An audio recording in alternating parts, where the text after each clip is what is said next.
Hello everyone. I wanted to talk today about early spring bugs, okay? So it's 10 o'clock in the morning on a Saturday, and right now the flies are not out, but the gnats are raging at the moment. So I wanted to talk to you all about the importance of fly masks, or, insect masks, really. They're not just fly masks. And also insect protection, something such as SWAT, or something such as, like fly spray or insect spray for your horses. Some people prefer to use all natural, and that's fine. You can actually Google different recipes and make up all natural solutions for insects. But a quick fix, of course, are the fly masks, the insect masks. Because what happens is these gnats get in here, especially in the mornings and in the evenings, or like today, it's going to be 86 degrees. So it's going to be really hot. And basically the gnats go crazy and they get inside the ears of these horses and they just have a feast. They eat the insides of the ears. The insides of the ears become extremely bloody and, crusty, and they get these little bumps in them and everything. So, and then they also get in their, around their eyes and their nose and such. And then another really bad area is underneath, like, their groin area. They get on that soft skin under there and they just bite. I mean, it's incredibly hard on these horses. They also love to chew around the lower leg. You can see it right now on Whiskey.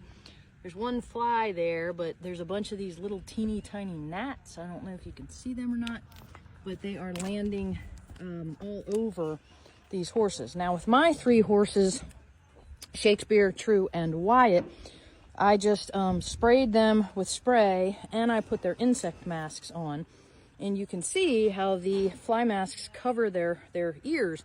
But look at how many gnats, if you can see that, are on, well, of course now they flew away.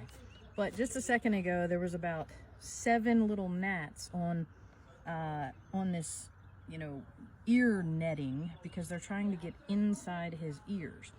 And that is unfortunately what happens this time of year, and it drives the horses crazy. Like, you'll see Trixie shaking her head, and you're going to see the other ones do it as well, because these gnats just eat them alive and drive them crazy. So, but Trixie's owners are going to be here in a little bit, and they'll put her fly mask on her, and then, the others will follow suit. Hi, Shakespeare. But, my three definitely, I got here early this morning because I knew it was going to be hot today, and I knew that they were going to need their masks. So, as a general rule for anyone watching this, the hotter it is, okay, the hotter the day, the more bugs you're going to have. And if it's a windy day, like yesterday was extremely windy. I mean, I couldn't even record yesterday because it was so windy. I mean, you all wouldn't have been able to hear me because the wind was just excessive.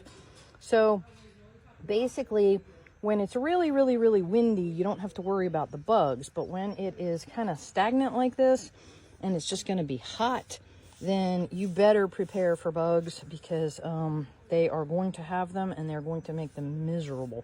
And right now, this time of year, early spring, is when all these bugs are hatching, and they are out in droves. I mean, by the thousands, they're out. So this is a really, really good time of year to pay attention to your horses for bugs. It's also a good time of year to deworm your horses.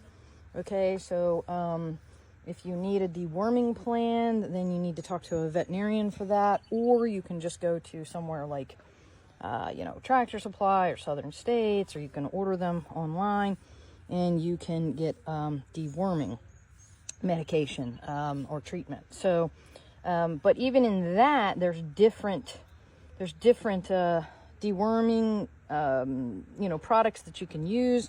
Certain ones do certain worms.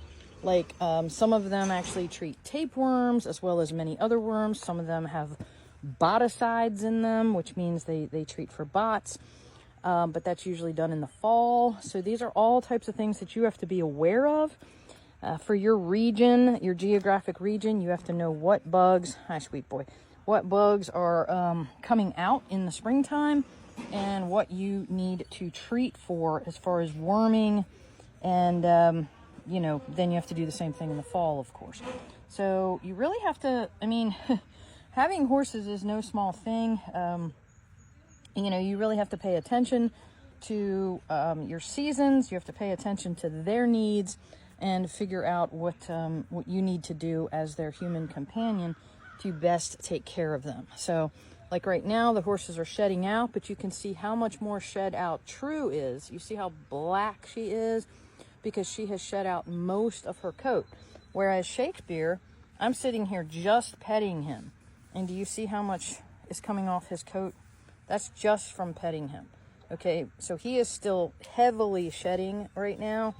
And I curry combed him for about 45 minutes yesterday to try and get all this excess off of him. But like right now, he's sweaty. He's clammy and sweaty because he's got so much of a coat. And today it is going to be 86 degrees. So thankfully, you know, Shakespeare's got shade he can stand in. What are you doing? He's using me as a scratching post at the moment. Yeah, buddy, I see you. He says, I'm so itchy. I'm so itchy, Ma, right now. Itchy.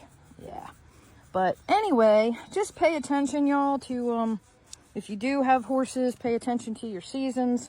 Make sure you know the bugs that are coming out and make sure you treat accordingly, because it's absolutely miserable for these guys to stand out and just be eaten alive by these bugs. So it's very, very important that you monitor that in order to give them the best care possible. So anyway, with that said, I am going to go get a curry comb so I can try and get more of this off him today and try to keep him a little cooler. So, all right, I hope everyone has a great day.